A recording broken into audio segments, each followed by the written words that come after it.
Somebody who believes that America should come first. Not women for the draft. You have the free feminists. speech to say that, but you're going to get punched in your face. You can't pick and choose the things that you want equality. You know what we need is reparations for all those doors we've opened. That doesn't make white people are scared to be white. You don't point that out. You see, you won't even say it. It's funny because it's true.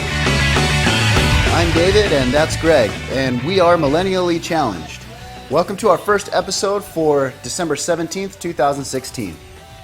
I just read this article on Drudge Report today. Congressman begs Electoral College voters to block Trump, right? Oh, yeah. So what we have here, what we have here is, okay, let me just mention, he's not a Republican. Shocker. But he's desperately lobbying the Electoral College to shun Donald Trump and vote for Hillary Clinton, even though he conceded Monday that the Republican won the election fair and square. So this guy admitted that Donald Trump won the election fair and square, and then he's turning around and trying to tell the Electoral College not to vote for him. What do you think about the Electoral College? I like that it got Trump elected. I can say that. I'm actually a big fan of the Electoral College. I think that it's a better system than just having a simple democracy. There are so many people populated in California and New York that if you went by a popular vote, California itself went Hillary by like 3 million votes. So that 3 million votes alone could have made the election one way or another, like by 3 million votes. And the states that have 1 million people in them can't compete with a state that can win by 3 million votes. That's just the winning margin. That's not the total vote count. I mean, there's tens of millions of people in California that vote. Essentially, what the purpose of the Electoral College is to give a fair amount of power to each of the states. The United States is a republic, and what that means is that it's not just population, it's also the state. The state needs representation in the same way that the population needs representation. Well, the way I see it, Davey, is that basically there's a balance between giving state power based on its population and power to a state just for being a state. But I think it might not necessarily be a direct... I don't think that the amount of representatives that we have in California is proportional to the population as compared to something like Montana. Well, that's only because you can't get less than one. The only reason that's true is because you can't have like 0.7. But it is based on that, and it's not based on anything else. So essentially it's based on population. In an ideal world, it would be exactly proportionate, but obviously, with rounding. Basically, you're talking about a rounding error. To a total of 435, right? But I think that there have been several times in the past where there was like a hard number of this many people equals one representative in government, which was like, it was a very low number, like in maybe even in the tens of thousands, like 30,000 or something like that. Obviously, we can't continue that. But so the number of representatives in the House has increased over time. It might be 380,000, whatever the number is. So it's increased over time, and we haven't increased it for decades, right? But I think that it's okay to leave the 435 as long as the number of representatives they get is proportional to the population. So we get 55 total electoral votes because we have 2 senators and 53 representatives. But I don't think that that's proportional to what Montana gets to their population. It's because of rounding. So people think we live in a democracy, and I hear people on the left and the right talking about democracy. Every time I hear that, I just cringe a little bit because the Founding Fathers never said a good thing about democracy. They only said bad things about democracy. They said that democracy was evil, and that it caused tyranny, and that no government has ever survived that was a democracy. They despised democracy. Yeah, let me read some of these quotes. James Madison, Federalist Paper number 10. In a pure democracy, there is nothing to check the inducement to sacrifice the weaker party or the obnoxious individual.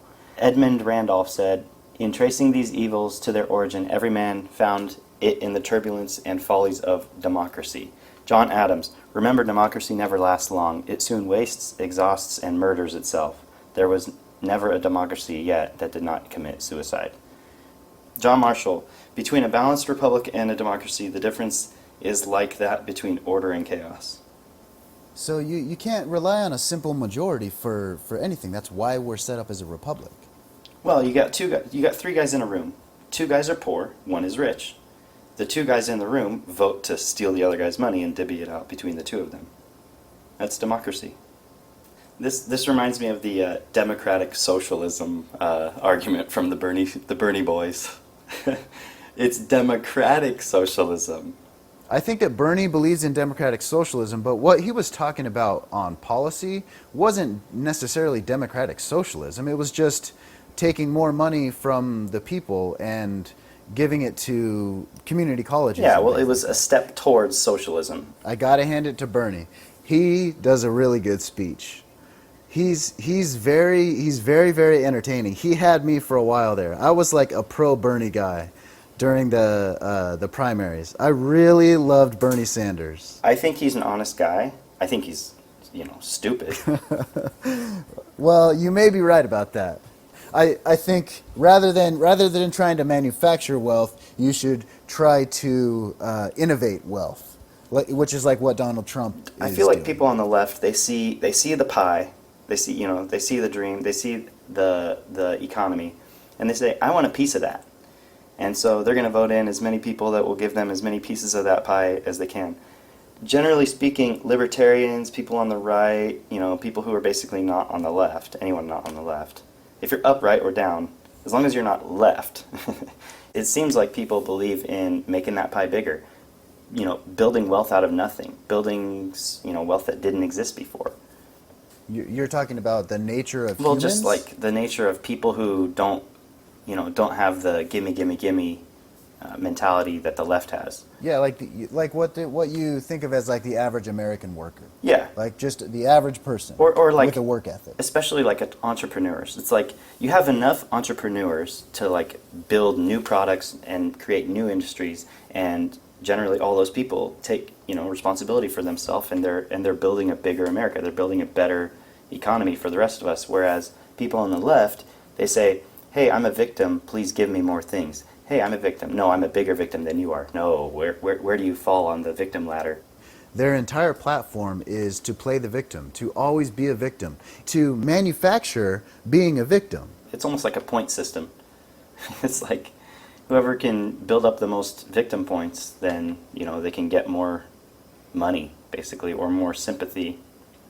I can tell you right now, I've seen a lot of pictures online from liberals with a swastika on, graffitied onto the wall and saying, "Look at what a Trump supporter did." Right? I've seen a million of those. What I haven't seen is any Trump supporters being the one that actually did it. They don't have any proof that anybody did it except themselves. They admitted during the campaign. If you go look at all the WikiLeaks, they admitted during the campaign that they are willing to lie to get their way. They're willing to lie and cheat and steal in order to get their way. The ends justify the means.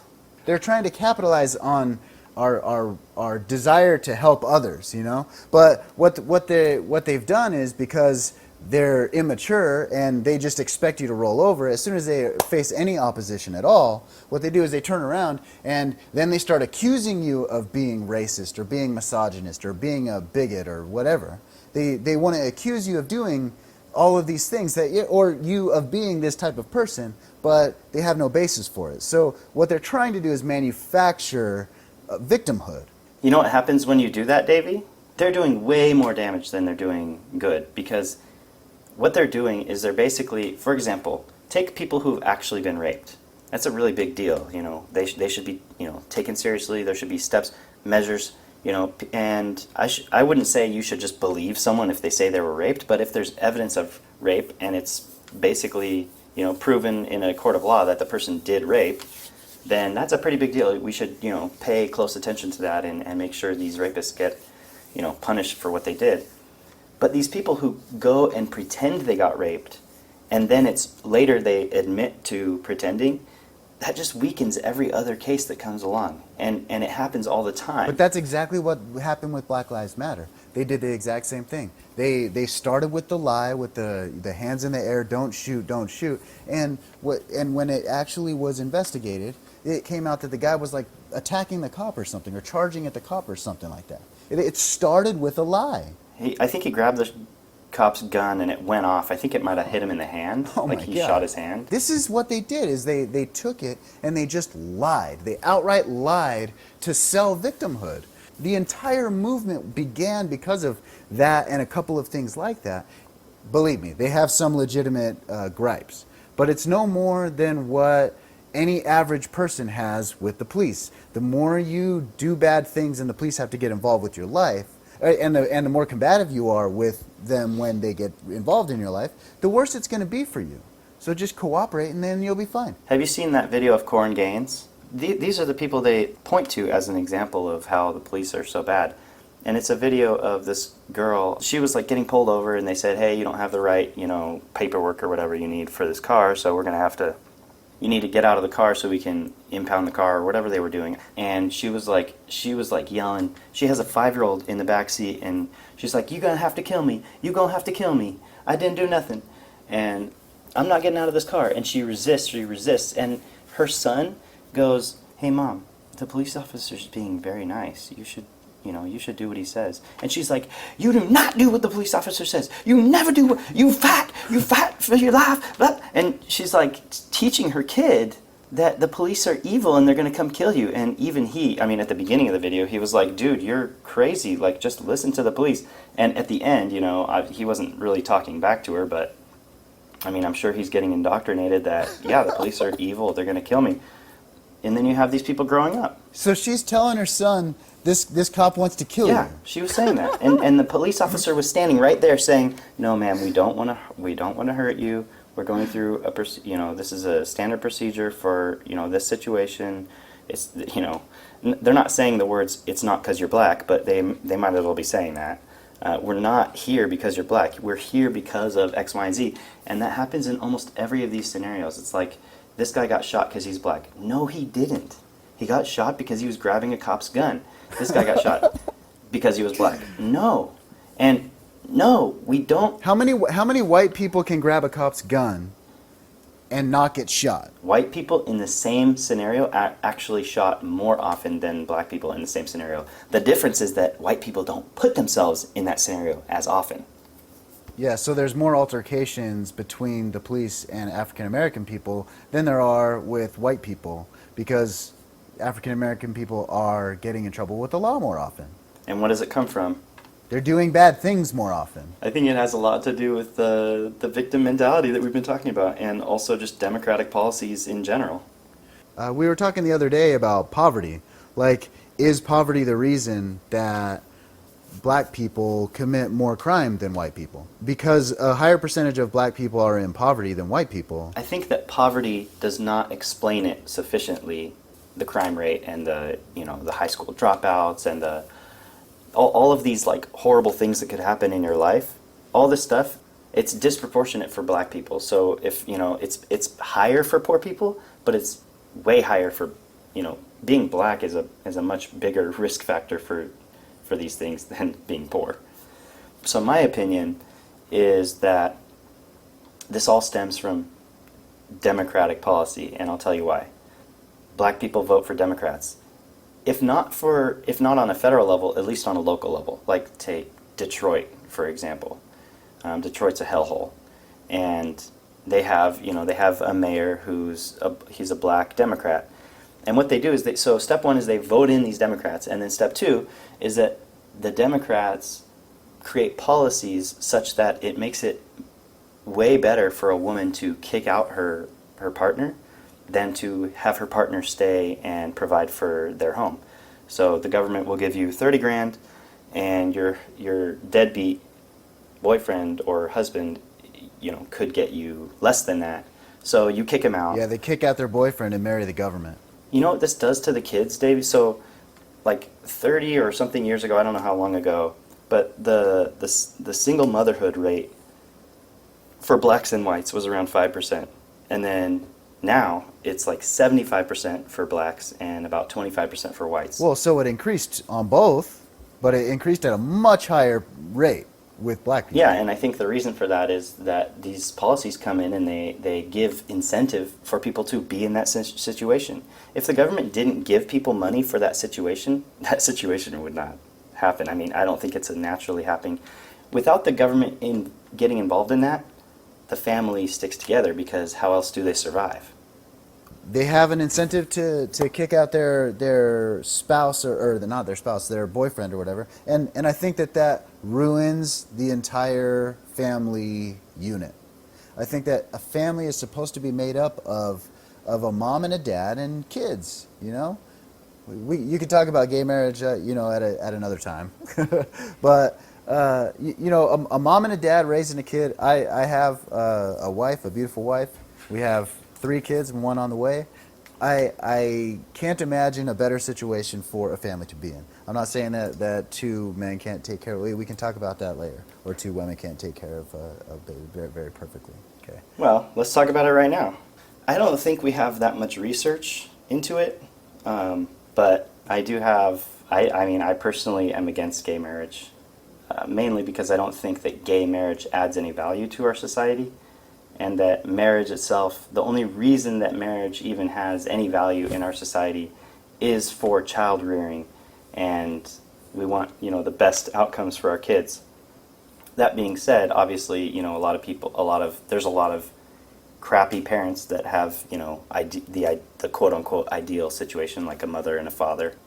If you're born in a single mother household, your risk factors are just ginormous for everything. I mean, you have something like... They're not just double. It's not just double. It's like 20 times or 30 times more likely to drop out of high school, 15 times more likely to go to jail. It's not nothing. They're huge implications for that. And that's why I think single motherhood is probably one of the biggest detriments to the black society.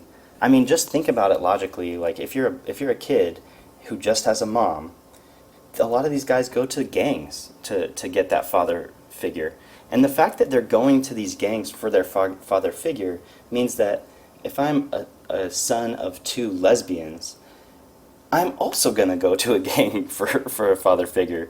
You know what I mean? So to me, it's probably better to have 2 moms than 1 mom, but I wouldn't think that it's very much better.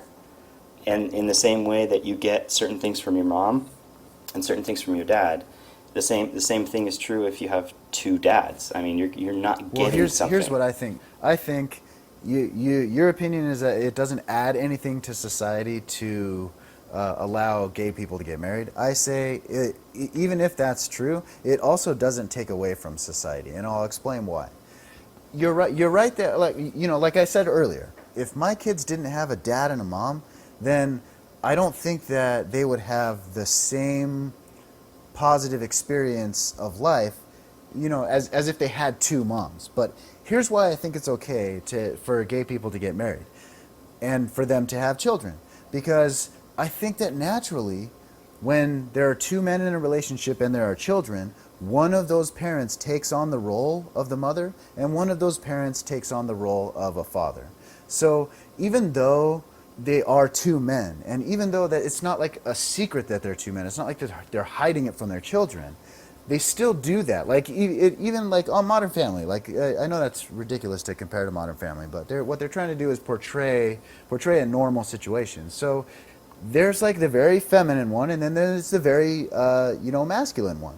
The red-haired guy with the beard or whatever. He's more like the masculine. I know he's still gay and he still acts like flamboyant sometimes and stuff like that. That's not what I'm saying, but he takes more like the father man role, and Mitchell takes on the man role, and the other guy, Eric Stone Street's character, what's his name on the show? Cam. Yes.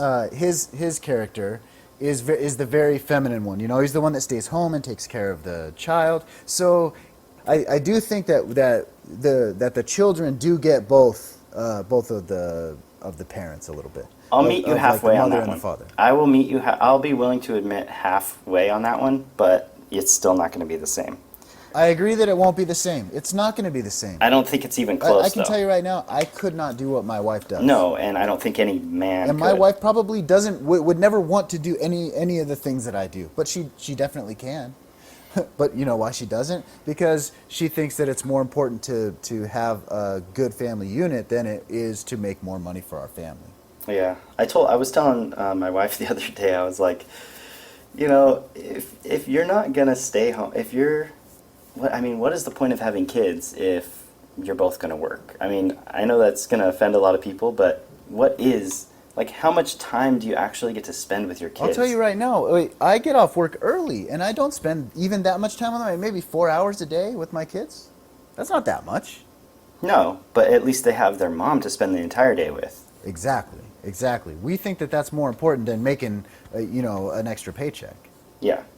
Just as a caveat, obviously I'm not saying you should go live on the streets just to not work. Like, I just don't feel like these people should be planning that. And I guess if it happens by accident or whatever, then I can see it. But like, these people are actively like, yes, I'm in my, I'm a woman, I'm in my workplace, blah, blah, blah. I spend 12 hours at work. And then the man also does the same thing, and then they have a kid, and I'm like, why? And then they have another kid, and I'm like, why? They're being raised by daycare. Yeah, you're being raised by daycare or by the nanny, and what is the point of even having them? Yeah, I agree, because even though I know that when I'm at work, I can't spend time with my family. I have to work. I have to make a living. But at least I know that my family has my wife here to be a mother and be a family unit even when I'm at work. We still have a family no matter what. When my kids are at my house, we have a family. I guess they get to spend weekends with them. Yeah, of course. But that's all they get. A lot of them go and play golf, It's really sad. Yeah, that's true. That is sad. Like, a lot of people will take parenting for granted, like it's their right or something, or some people will even have kids just because that's what you're supposed to do, But it's not what you're supposed to do. It's raising your children is what you're supposed to do. You're supposed to do it and actually want to be a parent, which I think is why I keep having more and more kids. We're on number 4 already. I'm trying to get my wife to Maybe it's because we're Mormon. Don't act like Maybe you're it's because I'm Mormon, and that's why I want more kids. Don't act like you're We Mormon. grew up in a big family. You came from a Mormon culture, but... Yes, I came from a Mormon culture, as did you. Yeah, I'm still Mormon. Yeah, and I still can't get my wife to have a 4th kid. I don't know how you... Have you been trying to get her to have another one? Yeah, she doesn't want to. Why not? Or she's like on the fence about it. She's happy where she's at with the 3. Well, you guys need to buy a house before you have another one. Yeah, that's one of the things. Okay, so I wanted to talk to you about this other thing that I saw. What is it? Bloomberg published this article today. Perry said to be Trump's top candidate for energy. Okay, so this is Rick Perry, the former governor of Texas. What's interesting about Rick Perry is that I think it might have been 2012, but a while ago, when he was a candidate for president, I think he did 2012 and 2016. It might have been 2016. But either way, he basically said that he was going to eliminate the energy department. It was going to be gone under his administration. Nice. He was going to get rid of that. He was going to get rid of education, and then there was one other one. Like, I don't know. I'm sure that it's in this article somewhere. Donald Trump chose Rick Perry to oversee the sector that he was going to abolish under his administration. I love it. That tells you what Trump thinks about climate change and how we should get our energy. Yeah, that's like, you might as well have hired Ron Swanson. Yeah. I can tell you right now, by the end of Trump's first year, we will be drilling in Texas, and I believe that the price of oil will be more and more competitive in the United States. I think that OPEC's stranglehold on us is over, and I think that going forward, we're going to be completely independent of any foreign oil. And if Exxon or Chevron wants to go overseas and continue their relationship with OPEC or whatever, that's fine. They can do that, but they're gonna have to pay whatever tariffs or whatever that Donald Trump imposes on them. So, Davey, this is a good segue into anthropogenic climate change, which is, basically human-caused global warming. What are your thoughts? Opening a can of worms right here. Well, I can tell you, man, in the last year, I have gone, I've been somewhat of an environmentalist for, I don't know, since I've been an adult. Like when I first heard about the Nissan Leaf, right? I think it was like 2010 or 2009 or maybe even 2012. Well, I think 2012 was when they first released it, but when they first announced it, I was like, man, I bet you it's going to be super expensive and that sucks. Well, it ended up being pretty affordable. You know, it's like right in the price range of all the other cars. I actually ended up getting one in 2013. I got one and I love my car. It drives great. I haven't been to a gas station in in years, at least on my way to and from work. But anyway, so the point is, I even have solar panels on my roof. I have 24 solar panels on my roof. We live in the desert in California, so we get a lot of sun. I recycle everything. I'm an environmentalist. I've always been kind of conscious of pollution and stuff like that. Okay, I was sold on climate change. I was like 100%, we're adding way too much carbon dioxide to the atmosphere. We need to stop. Is that why you're an environmentalist? Like from the get-go? Because of climate change? No, I think it's just like, I naturally am like, why are we being wasteful? That's stupid. I just think that it's stupid to throw paper away when our rainforests are being depleted. I don't think that we should be depleting our rainforest if we don't need to. We have digital means of communication. There's no reason to use paper anymore. In the spirit of not being wasteful and trying to reduce, humanity's impact on the earth, that's why you were an environmentalist. But wouldn't you say that climate change was like, it could have been like a driving factor? Oh yeah, climate change was a huge thing for me. I believed what the politicians and the mainstream media was selling to us, that climate change was real, that climate change was caused by humans, by us releasing carbon dioxide and methane into the atmosphere. So what changed your mind? Essentially, it's the things that you have brought to my attention. Let me give you some background. I got to gloat for a minute. I brought up that I was skeptical of the climate science that had been presented that's mainstream. And you said, and I quote, "The case is closed." I did say that. Climate science, there's no discussion to be had. There's no reason to even talk about it. And you didn't even look at the video that I sent you because you were like, I didn't care what you were showing to me. Yeah. I dug my heels in the sand and I said, nope, climate change is real. You're an idiot. You're a climate denier. You're a climate science denier. yeah, I like that acronym you just made, or that mending of words. I'm a client's denier. I like that. We should start a blog. Hashtag clients denier. Yeah. Anyway, so what got you to start watching? Like, did I barrage you with enough things, or did you just like happen upon an article, or no? Like, I didn't. It was an article you sent to me. I told you I would read it, and then I know that every time that I told you I would read it, I just never read it. Okay, but so I finally read the article. I didn't actually read it. What I did is I shared it with my phone to read to me while I drove home. Because that works. Because that's the only way that I was ever going to read it, was if it was force-fed to me. I wasn't going to actually put any effort into listening to it. So I didn't even hack into your system or anything. And so it read the article to me, and by the end of it, I was like, all right, I got to check this out. And then I started looking. And there was just so much information out there. The only things that you can find when you search for climate change and stuff like that are the CNN articles, the Neil deGrasse Tyson's talking about it, that kind of stuff. The people that say it's case closed, like what I was saying. Yeah. But if you dig a little bit deeper, if you go to the scientific journals, if you go and look at some of the scientists lobbying lobbying Congress, to acknowledge that climate change is fabrication. The problem with the idea about climate change is that carbon dioxide is the main culprit.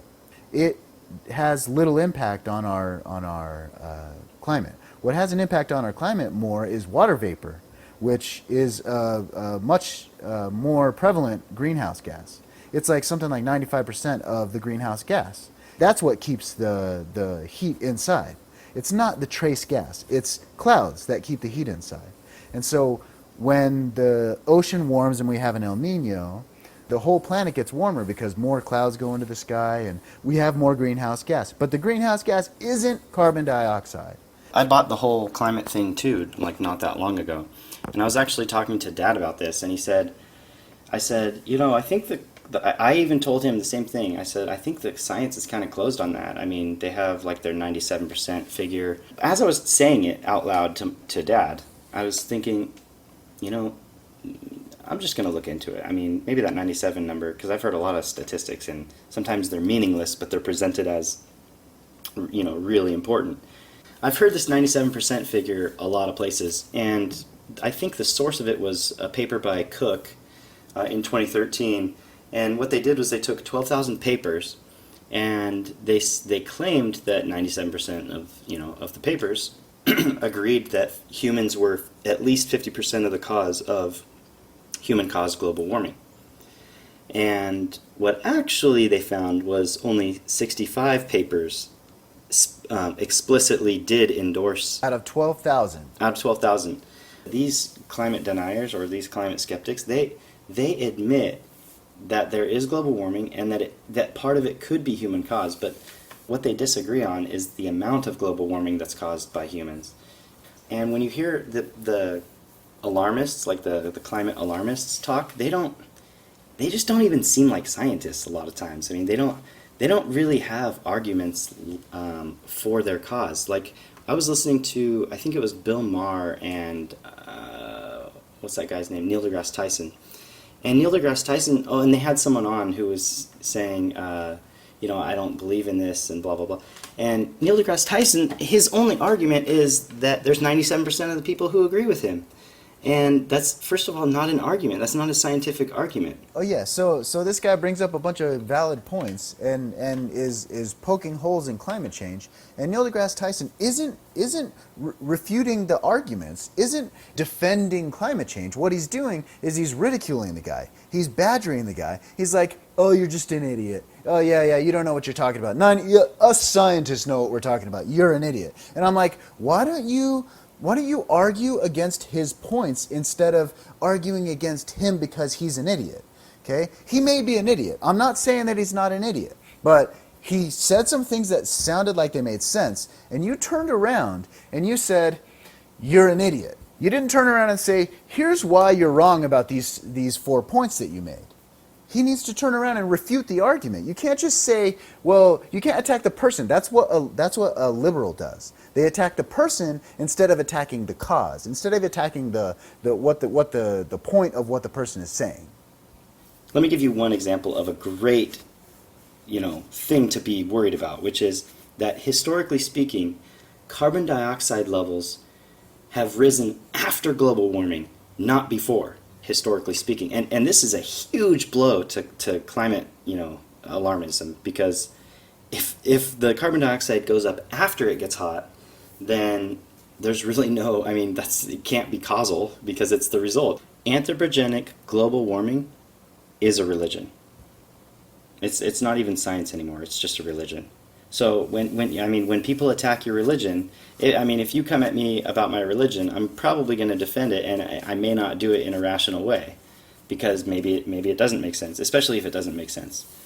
So and that's why I compare global alarmism to a religion, because when you attack these people with actual facts and with actual points, they return with, "You're an idiot, just go away, I don't want to talk to you." Well, that makes me question everything else that Neil deGrasse Tyson says, because I actually, I used to watch his Cosmos show, and I'm a little worried. Yeah, I was a big fan of Cosmos. I'm a little worried that he doesn't present facts, because all I care about are facts. I don't care about your feelings, I don't care about your religion. I want to know, you're a scientist, I'm expecting to get some sort of, scientific argument, not ad hominem. Yeah, I want to be able to trust that you're telling me the truth. Now I don't really know what to believe about Cosmos, because what about science is actually true?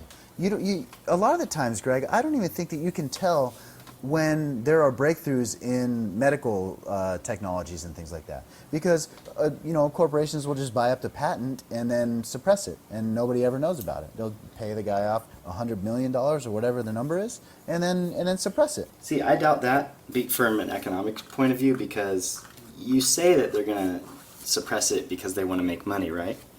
How much money could they make on it, though? Let me pose this question to you. If I came up with a product that you could swish in your mouth, a liquid that you could swish in your mouth for 30 seconds a day, and you never had to brush your teeth, floss your teeth, and do any dental work, your teeth would be perfect for the rest of your life. Okay, if you just for 30 seconds a day you swish this in your mouth, it's a mouthwash. Mm-hmm.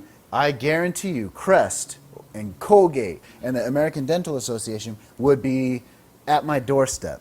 They would either be suing me, trying to find ways of legally stopping me, or they would be offering me hundreds of millions of dollars for my technology so that they could put it away and say, nope, nobody gets access to this, because they have a monopoly on toothpaste and dental work. Here's where your argument dies, Davey, and I will kill your argument with economics. Because if someone did invent such a thing, and let's say Crest spent $100 million to get it off of you, they can make a lot more than $100 million with that product, trust me.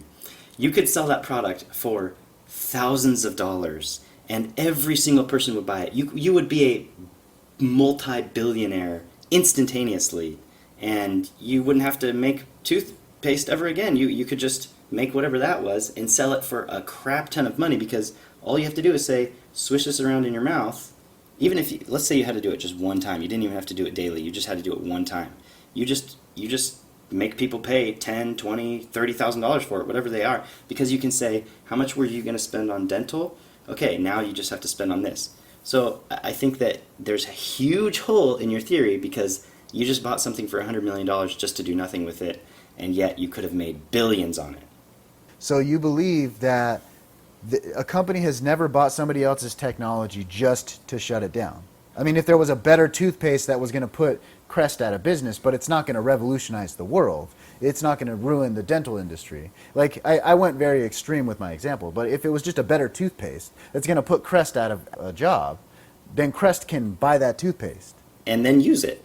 Why would they use the inferior product? Well, I think that they're riding their high horse for a while. I don't think. I mean, once they buy that, then they use the better product, because then they can use that against their competitors.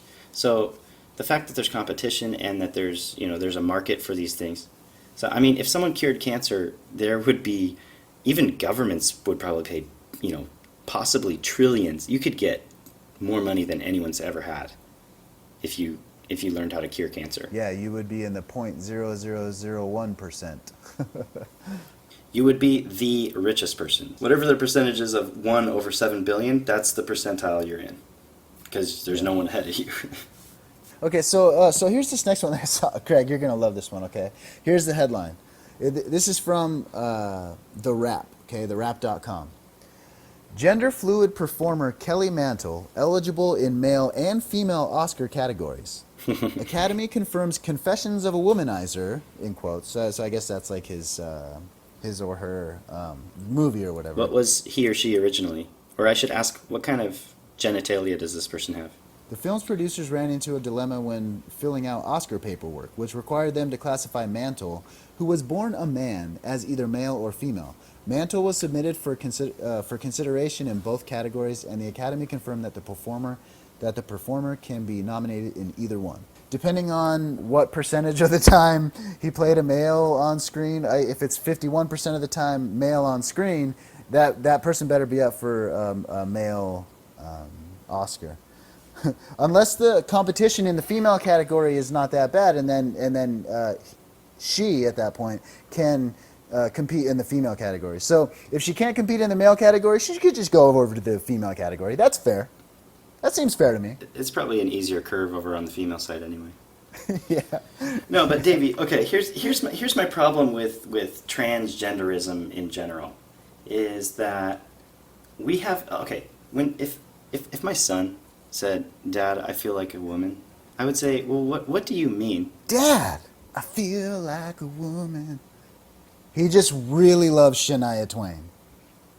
Like, what do they mean when they say they feel like a woman?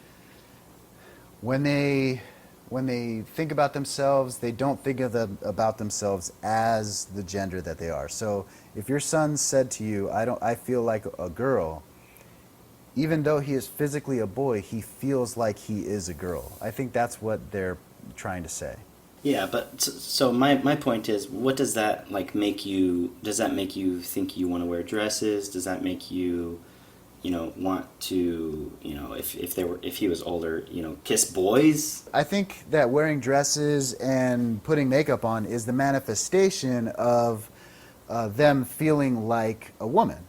So what they're doing is they're doing what a woman does. They feel like a woman, and so they start to do the things that a woman does. You and I could be looking at the color, blue. And you're looking at blue, and you might see something completely different than what I see. You could be seeing what I think of as pink, and I could be seeing what you think of as green, but we both look at the same thing, and we agree that what that thing is blue. That's what we call it. That's how we have a proper way of communicating, is like, it's not what it looks like to you, it's just like, what is it? It is blue, regardless of how that looks to you. In the same way that even, your interpretation of what a male and a female is really irrelevant to what it objectively is, and what it is having, the correct, those chromosomes and that genitalia. So I'm gonna go with you on that. Why do we designate when you have a dog, right? Why do we designate when you buy that dog, whether it's male or female? How do you know if that dog identifies as a male or female? You have no idea. That female dog may feel like a man. That male dog may be gay as No, I'm just saying, so we have a name for that thing, so why are you saying that you're not that thing? Like, we can all objectively agree that you are a male. So, you can feel like a woman, and that's not the same as being a woman or even being a man trapped in If you were a Jane Doe, you were really a man, but you dressed like a woman, and you were killed. When the autopsy is performed, when they say this is Jane Doe, male or female, if you got a they're putting male. I'm telling you, they're gonna put male.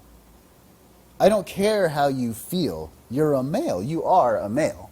But they just don't feel mentally inside their brain they are not male. That's the difference. They're demanding that we respect their idea of themselves rather than reality. But I just don't agree with doing that. So what I would say is that is a mental illness, because it's on par with anorexia and other mental disorders where reality. See, my definition, I know that this isn't the dictionary definition, but my definition of a mental illness is when your idea of things does not match up with reality of things. So, for example, an anorexic person looks at themselves and believes them to be ridiculously fat, right? Like unhealthily fat, they really, really need to lose weight. That is different from reality, and that's, objectively speaking, and in the same way that the person who looks at themselves and says, I believe that I'm a girl, but I was just born a man, I think that has to be a mental illness for the same reason that anorexia and, other mental disorders are mental disorders. Well, it's a good argument, because it's not reality. Like, the reality is, like, you could have a baby as a father if you have a and it works, right? If you can be a father, if you can father a child, you are a male. You are a male. Like, the reality is you are a male. So if you don't feel like a male, that doesn't mean that you're not male. You still are male. The difference, I think, Greg, is that I don't mind respecting somebody else's the weird things that they believe about themselves. I don't mind saying she about a man that dresses like a woman. I don't mind saying she. It doesn't bother me. Now, I don't think that it's necessary to regulate that, to force everybody, to make everybody feel like they're a bad person if they say he. Like, if my son decided that he was going to be a girl, I would probably, to him, call him her and she, or around him. But I would probably, in my own mind, still think my son was a boy. Why would you pander to the mental illness? If you do believe it's a mental illness, which I don't know what the argument is for that it's not a mental illness, except that we just don't feel like calling it that. But if an anorexic person said, I really, really think I'm fat, you wouldn't say, okay, fatty, come on. Let's go, fatty. If they wanted to be called fatty, let's suppose that they wanted to be called fatty because they just wanted everyone to recognize how fat they were. And they were like, please, just call me fat. I really want to, agree with me that I'm fat. you are pandering. If you call them fat, which is what they want to be called, you are pandering to them. You're pandering to a mental illness that is not healthy. It's actually physically unhealthy. Well, so the difference between the left and the right is that the left does not believe it's a mental illness, and the right believes that it's a mental illness. So the right thinks it's ridiculous. If you're willing to start using these pronouns, because, you said you would call your son she if he wanted to be called she, how far are you willing to take it? If the person identifies as the Queen of England, are you willing to say, your Majesty, your Highness, your Majesty, your Grace? Are you willing to, if they identify as, I don't know, a puppy dog, are you willing to, play fetch with them? How far are you willing to take their mental illness and conform to their mental illness? Well, I think that if somebody did believe that they were a tree and they wanted you to call them tree, right? Even though they're clearly not a tree, that would be classified as a mental illness. I 100% agree with your point that if you're a male, you're a male. And if you don't feel like you're male, you're still male. It doesn't matter if you think that you're male or not. You are a male. And you know what? You shouldn't dictate to others what they say when they say he or she to you. We shouldn't have to use your pronoun. We're going to use the pronoun that we're most comfortable with. How about instead of us using the pronoun that you're most comfortable with, how about we use the pronoun that we're most comfortable with?